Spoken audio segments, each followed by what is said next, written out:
Wrestling fans, there's a podcast you want to add to your podcast playlist. Wrestling with the Willies, hosted by Josh and his brothers, and they discuss all things wrestling, like WWE Extreme Rules, WWE SummerSlam, and more. You'll get the results and their reactions on all the matches you want to know more about, as well as in-depth analysis, opinions, and fallout from the events on Raw and SmackDown. Wrestling with the Willies talk about all the wrestlers you know and follow, their matches, moves, losses, and their achievements. Add Wrestling with the Willies to your podcast playlist right now. Available on Spotify, Apple Podcast, iHeartRadio, Amazon Podcast, Google Podcast, and your favorite podcast platform.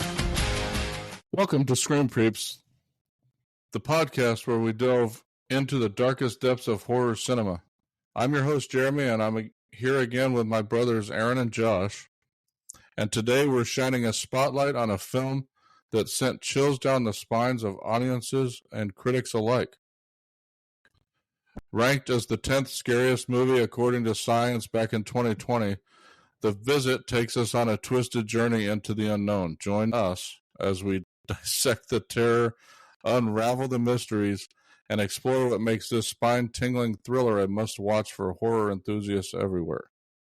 So grab your popcorn, dim the lights, and prepare to be haunted by The Visit. So, with that being said, I'm going to start talking about the movie.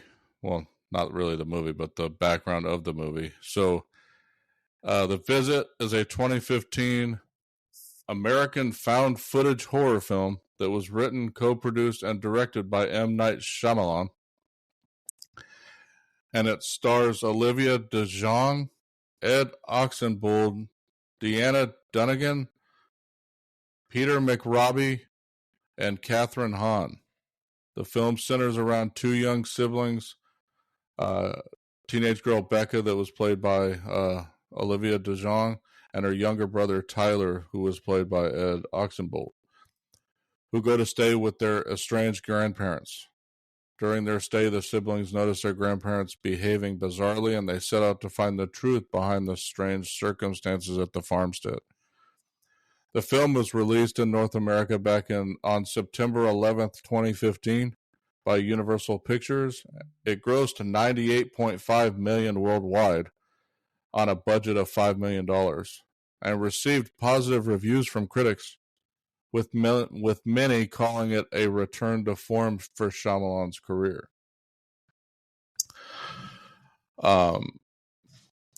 So with that, we'll go ahead and get started on the discussion. Josh, what did you think of the film? I don't know. Was this your first time watching it, or had you seen it before? I saw it before. I don't remember. It was sometime. I think it was on HBO or something, like way later, or not way later after the movie. It's been a while since I watched it, and I just remember, it was an okay movie. Like, seeing the trailer is pretty much like a lot of the movie is in the trailer. That's why I kind of just avoided it for for a while. But then when I first watched it, it was like I was just surprised, and I didn't realize that M. Night Shyamalan was the one who directed it. Yeah, I Because didn't either. because I thought it was just a regular horror movie, right? Like, or especially found footage movies, because I'm not a huge fan of found footage movies. So usually I'll skip them. It's mostly because like movies like Cloverfield and Blair Witch and shit.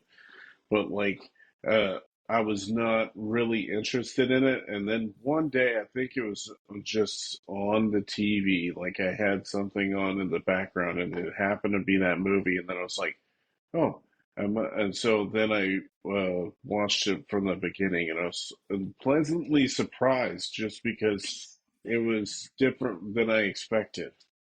Like, I felt like the whole movie kind of was like, I don't know. It definitely was one of his better movies, especially after I think, I can't remember if the Avatar: The Last Airbender was the last movie he did before this one.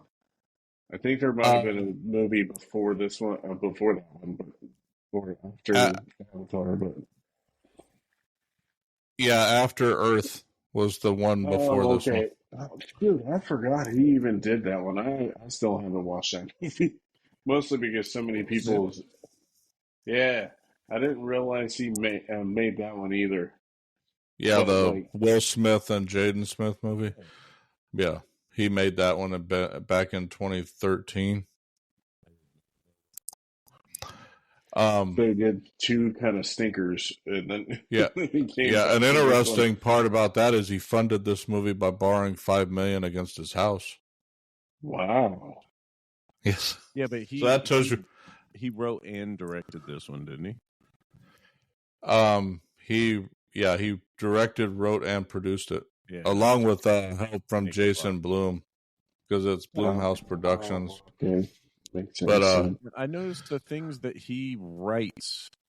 To me, that's where he shines. mhm. Is anything that he writes, it just feels good. But I'm not saying this is like the best film or anything like that. But I mean, it's a great idea. But I don't think it hit any of the marks that I wanted it to hit. It wasn't really scary. It wasn't. But the story itself was a cool concept. So, was this little old lady menacing? No. Was she Creepy as fuck. certifiably insane? Yes, but obviously the story tells that she legit is insane. So, I don't know.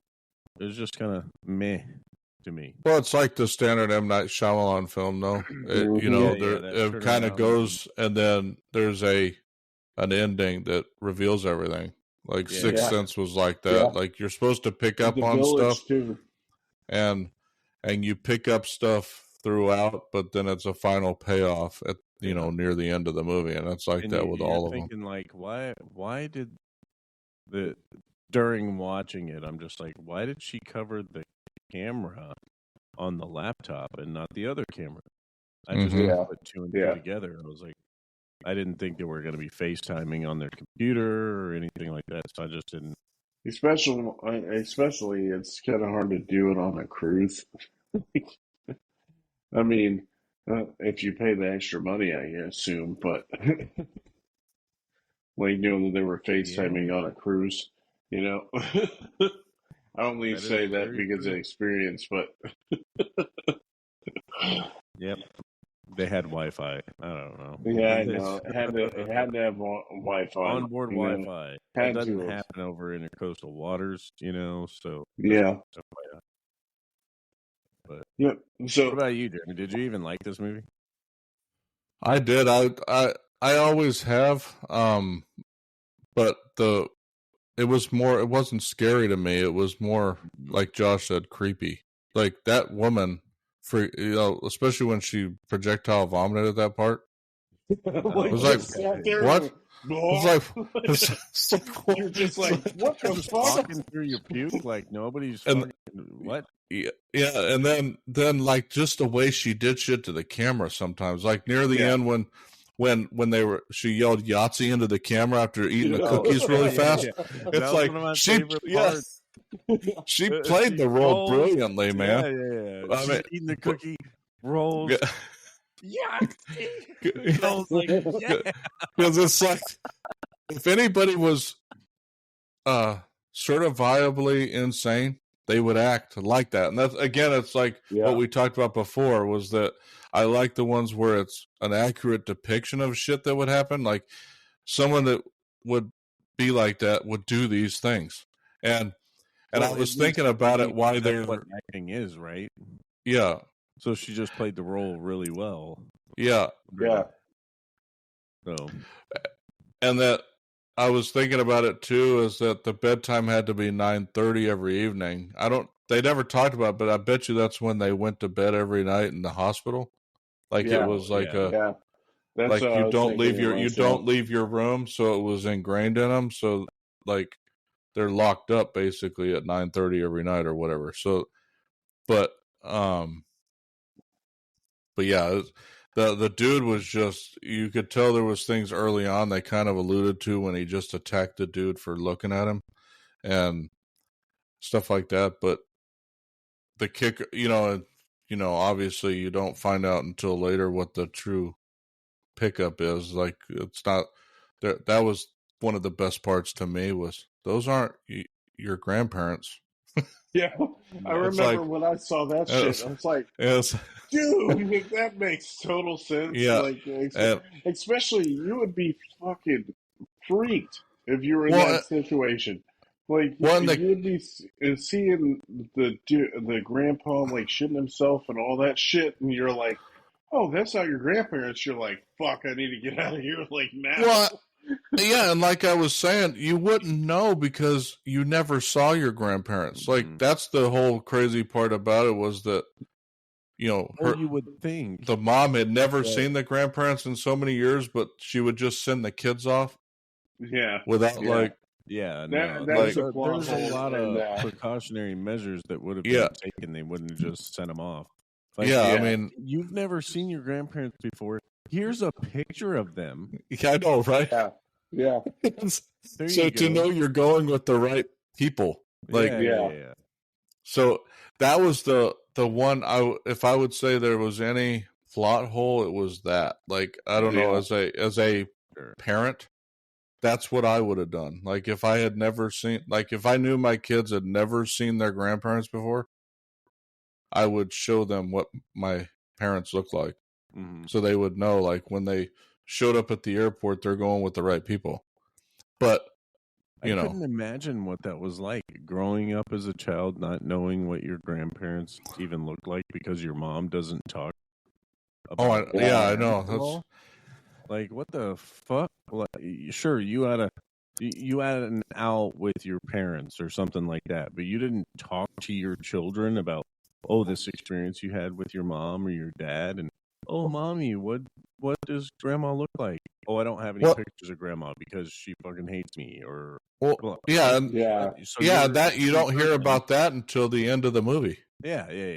So it's like, that's the piece, I think, because they left that out till the end, that left a plot hole through the whole movie. It was intentional, obviously, but it's like, for people that, even for people that don't have kids, they would still think the same thing.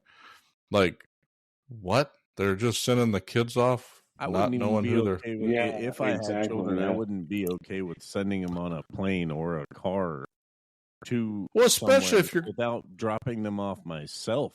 Well, especially if you're going on a cruise where you're not going to have a lot of coverage. So there were many days they couldn't even contact their mom because she was on the cruise.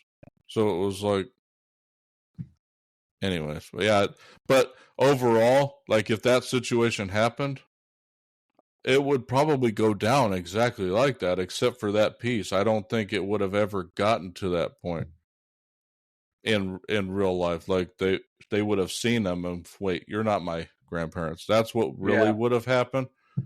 But if this exact scenario happened the way it did, that's it. This is probably exactly how it would have went down. Except I don't know if the ending, like, with... Yeah, I don't think the ending would have happened. They would have probably ran. They would have ran away, probably. That was obviously the favorite part. But you want to know what my favorite part or my second favorite part was? I don't know why. Was it kind of gross?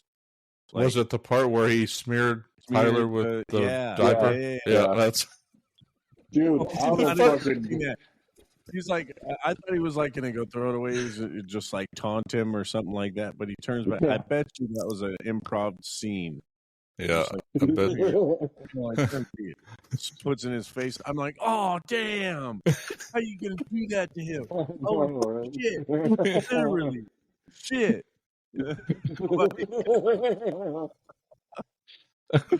Dang, bro. But it is funny that I like that about his character. Like, this was a growing moment for him because he had the freezing moment when he was in football and stuff like that. And then he had the spell on him when the old man, that whole part. And then where he goes back to that moment in his head, and then it explodes out of him like an emotional waterfall, Mm-hmm. and just goes after this guy, smashes his head with the friggin' refrigerator door. That was number 2 for me. The shit part was the third favorite. Yeah. 4 was her stabbing that old lady with a damn glass shard. Oh man, you deserve that. You were gonna Hansel and Gretel her, put her in the oven. I know. You're gonna put her in the oven. I would have been like, "What the? No, I'm not getting in the oven all the way." Like, well, that's what that shit. That was the other part that I was like, I would be calling it into question right away. What do you mean crawl in the oven? It was like a almost okay step bro moment where you get caught in the friggin' laundry. Oh my god, I'm so stupid. You see her like, oh, can you get even further? And you see her tuck her knees inside, like she's gonna get deeper in the oven. She tucks her knees, like closing the door. When she closed the door on her, I would have mule kicked that fucking door off so hard, and got up in her face like, what? And I'm like, Nana, what the fuck is wrong with you? You're trying to put me in the oven. But no, she's still like, it's my grandma. She's super sweet. She's just old. Yeah. Like, come on. That's why I say this movie was just meh. Yeah. Meh. Yeah. I love. I mean, I get it. Yeah. I love a lot of your films. This was a miss for me. I don't know what the critics were saying. It's his claim to he's on a comeback. He's on a comeback. They Maybe say that a lot with his movies. They say that where it's like Lady in the Water got bad reviews, and I fucking loved that movie. Yeah, but I feel his return was Split. If you've seen that movie. I would say No. I think his return was the one before that. What was it? Unbreakable. This was the one. Unbreakable was one of his early ones. Yeah, that was right after Sixth Sense. Yeah, he did the Sixth Sense. Then he did Unbreakable. Then he did Signs. Then he did The Village. Then Lady in the Water, and then The Happening, The Last Airbender, After Earth, and then this one. Then after this one, he did The Last Airbender and friggin' After Earth. Those were the two that were kind of. Well, The Happening too was. Yeah, that's when they started to go blip. Where they're like, yeah. Okay, but like that was The Happening he wrote. Yeah, all those films he wrote, and then I don't think he obviously didn't write The Last Airbender. Based on definitely didn't do that one, but he probably did a screenplay or an adapted screenplay. Yeah, but I mean, you're adapting it from an anime that's friggin' going. He wrote The Last Airbender, though. He wrote it. Yeah. He wrote that movie. Yeah. Wait, is it not based on the anime? But he wrote the movie though. So yeah, it was based on the animated. It's based on. A lot of people hated the film. Yeah, that's why. Yeah, it was even the screenplay love the adapting from previous things. So it's still it was his creative. It was based on book 1, Water. Yeah, so it's not his creative direction. So it's a little bit different than he's adapting it from that book. So he's just screenplaying what's there.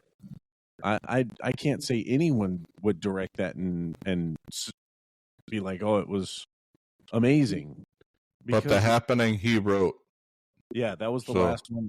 And I don't even remember watching The Happening. That was the Mark Wahlberg one. That was the trees are killing me. I didn't think that was bad. Well, I didn't either. A lot of people didn't like that one because it was the Earth is the killer essentially. So they're just like, fuck that. How could you not like that? Like it's like self-sustaining. Everything looks for homeostasis, so it's like, oh, got too many people on that.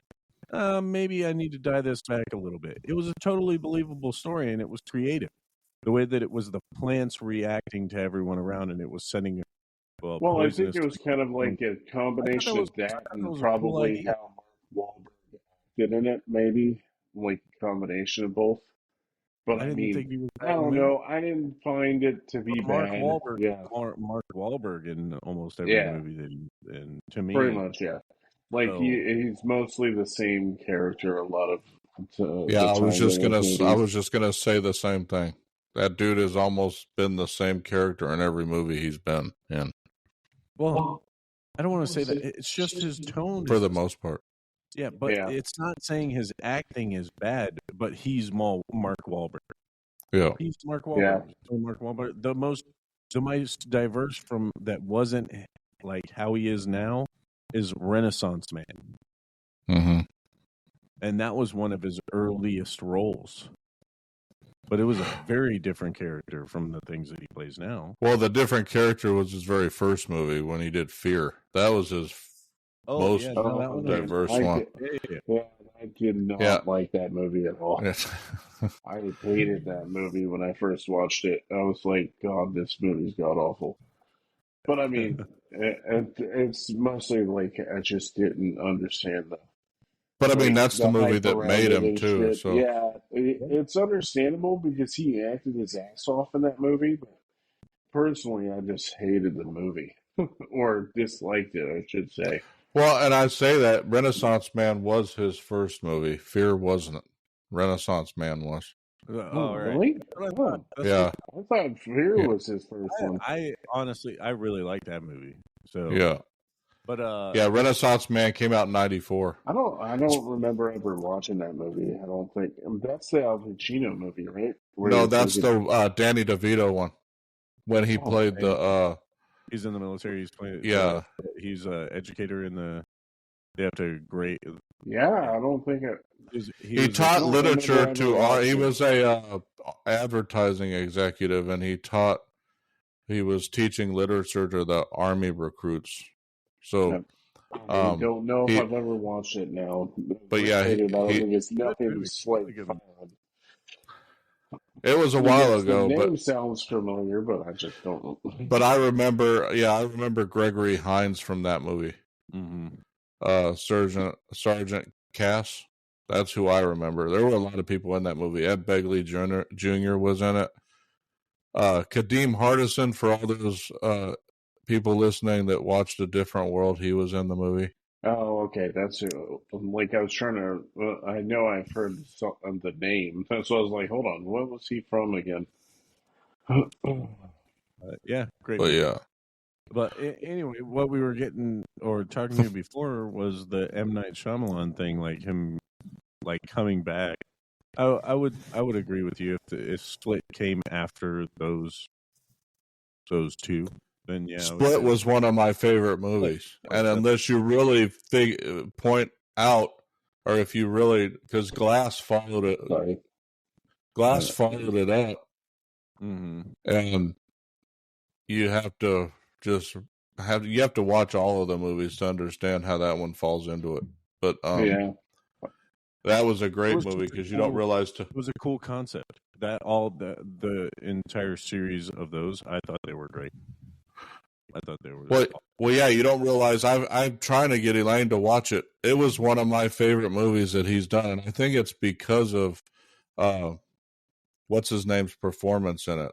James McAvoy. James McAvoy was brilliant in that movie, playing that dude. I'm surprised that he didn't get like an award for it or nothing. Was he even nominated? I don't think so. No. I don't think so, but a lot of times these horror movies never get nominations. I think some of them should, or what would be consider Split as a horror movie now? Yeah, it's a psychological horror thriller, is what it's called. Considered.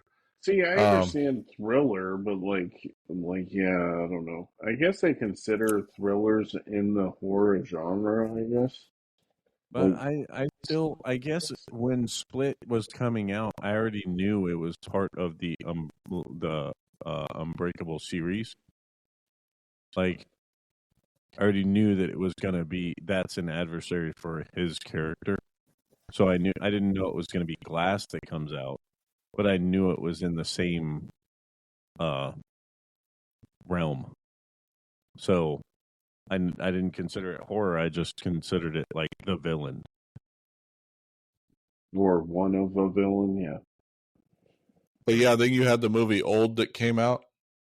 That was always also his, and then Knock at the Cabin. Also, he did last year, which I didn't know that he did Knock at the Cabin too. Which I haven't watched that one yet, but I've heard good things about it. I've always liked his writing a lot. Mm-hmm. Like the Knock at the Cabin one, that could be. That could be one we talk about on here, because I planned on it when it came out, but that was in the middle of COVID. So it was I think it came out in the theaters and was on Peacock at the same time, or not too far afterwards. So it was, but like Four Horsemen of the Apocalypse. Did you guys watch it? I haven't seen Knock at the Cabin yet. You haven't watched it. Oh, okay. All right, never mind. Yeah, no, it was pretty slick. It was it's an M. Night Shyamalan. No, M. Night Shyamalan movie. All of his writing. Shyamalan. Pure, but it has really cool, unique features to it. It was cool. So one question I have for you guys is, we've been talking about the characters in the movie, but Olivia DeJonge, does she look familiar to anybody?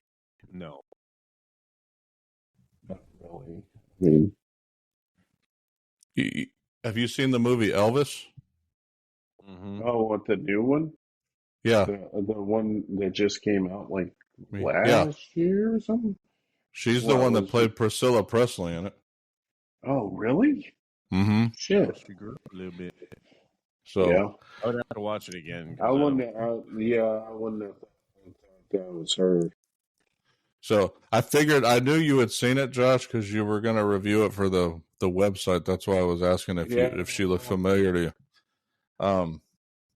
But yeah, I was surprised to see that was her myself, because I guess that many years makes a difference. 8 years makes a difference when you're growing, I guess, because she's 25 now. So back then she was 17 when she made this movie, or 16, 17. Yeah. So, but yeah, the Ed Oxenbould, the one that played the son, he was in Alexander and the Terrible, Horrible, No Good, Very Bad Day. That's what he's really known for. He was kind of like the lead dude. Yeah, and then him and Olivia starting another movie in 2016 called Better Watch Out. I think I've seen that on Netflix, like available on Netflix. Sounds familiar. It looks like it's around Christmas time or something, or revolves around Christmas time. Yeah, I can't. Like, I know it sounds familiar. I just can't. Well, like the cover, I think she's holding a knife and he's right behind her, so they might play brother and sister again.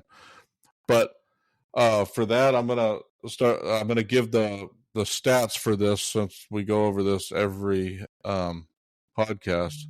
And if you guys listen to the last one, I kind of mentioned that it almost seems like the results are off, and you'll see why in a second.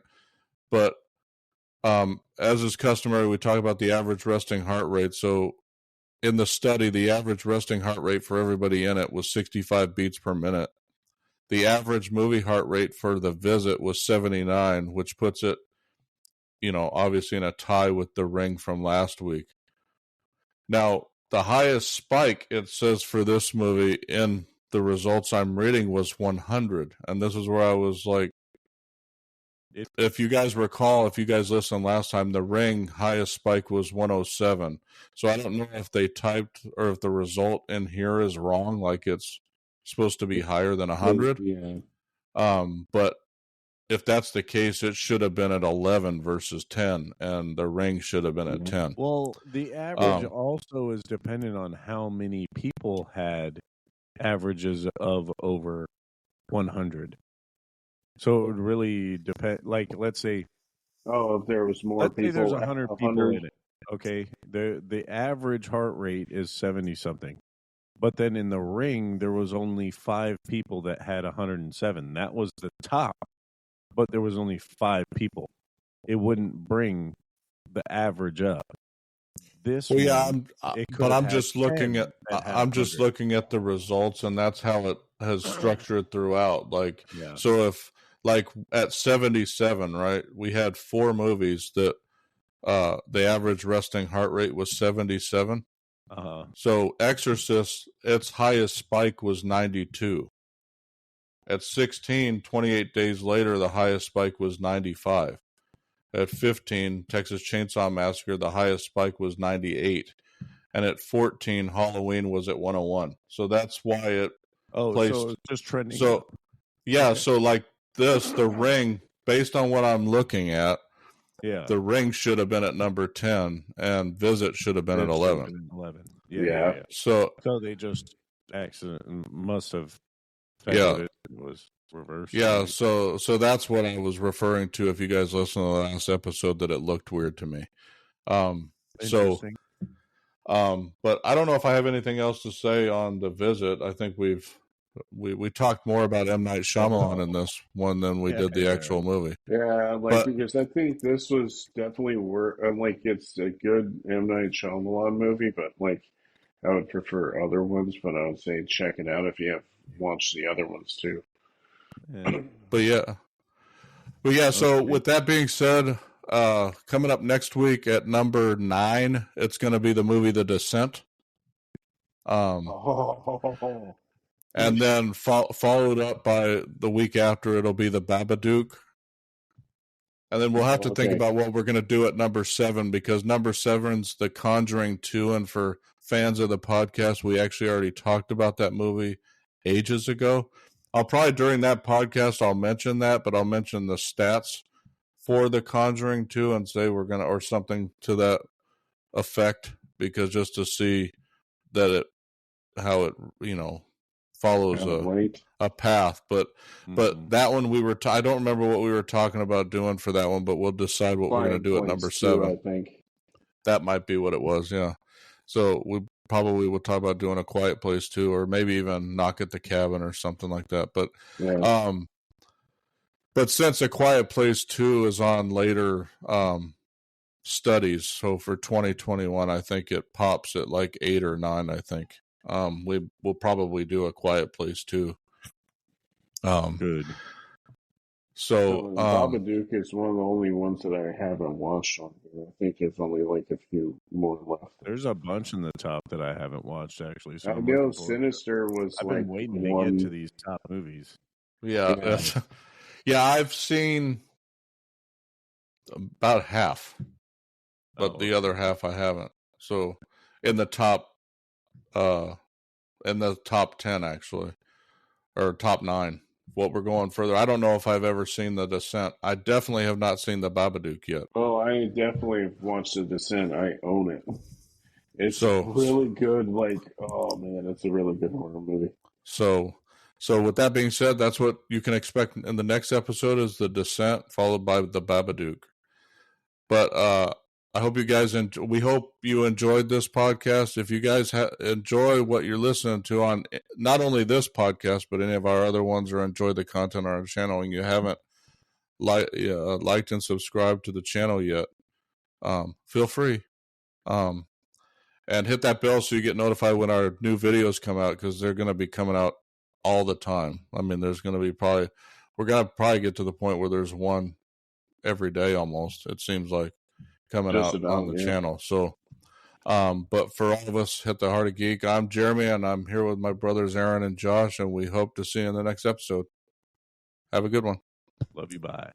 Peace.